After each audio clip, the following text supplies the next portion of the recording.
everybody talks about real estate as a passive deal. I mean, you make it sound easy to go around and buy industrial real estate. I make it sound easy on Twitter to go around and buy self-storage facilities. But in reality, this is a small business. This is operations. This is marketing. This is the blocking and tackling. What are your thoughts around how to run the small business and how to get a competitive advantage? I'm of the camp that it's really, really hard to buy real estate right now unless you have a competitive advantage. If you're not doing something different from other people, you're not going to get yield because there's just too much cash looking to be parked in American real estate right now. What are your thoughts around your competitive advantage, advice for operators, anything along those lines of like, hey, how can we generate yield in this world where everybody's overpaying for everything and we can't find any deals? Yeah. So the further you move up chain, just like anything, you got to be in the game. And so if everybody in town knows that you're somebody that's doing this consistently, you're going to get more looks than people just by being in the game.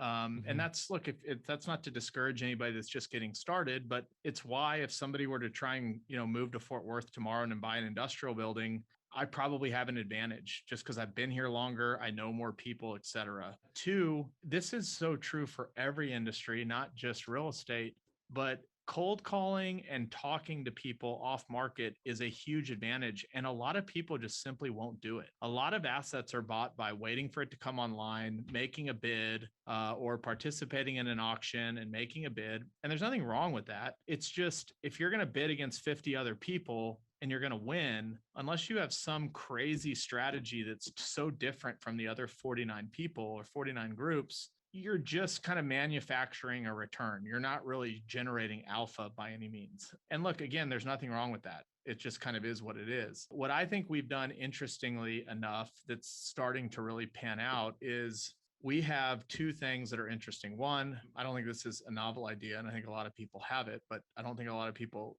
use it as much as they could. We have a broker incentive program. So if you bring us a deal, we'll pay you an extra 0.5 point to a point, depending on who else is involved. We'll allow you to invest your LP capital, and we'll give you a few points of the promote. So we treat you like a partner. This is for brokers listing deals?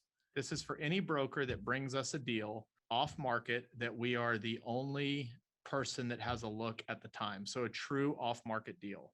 Wow. So you give these brokers a little bit of extra commission. You let them in on the promote of your deals. They don't have to. Yeah. They don't. Yeah. Well, they don't have to participate as an LP, and then we give them promotes of the deal. Wow. That's epic. Does it work?